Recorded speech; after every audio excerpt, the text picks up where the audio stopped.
The Tortoise and the Hare, a lesson in perseverance. Once upon a time, in a peaceful forest, there lived a speedy hare and a slow but steady tortoise. The hare was proud of his fast legs and often bragged to the other animals. "I am the fastest animal in the forest. No one can beat me in a race." The animals listened, some impressed, others annoyed. One day the quiet tortoise finally spoke. "I may be slow, but I can challenge you to a race." "You? Race with me? This will be so easy." The animals are gathered, excited to see what would happen. The race began. The hare ran quickly and left the tortoise far behind. "This is too easy. I have plenty time to rest."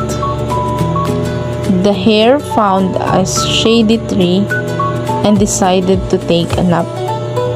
Meanwhile, the tortoise kept moving, slowly but surely. Step by step, the tortoise never stopped. He didn't rush. He didn't quit. What? The tortoise is almost at the finish line? The hare ran fast as he could, but it is too late. The tortoise crossed the finish line first. The animals cheered loudly. Slow and steady wins the race. The hare learned an important lesson that day. Never underestimate others and let pride get in the way.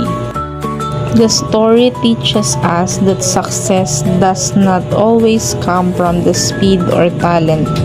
It comes from patience, hard work, and determination. No matter how slow you are, what matters most is that you never give up.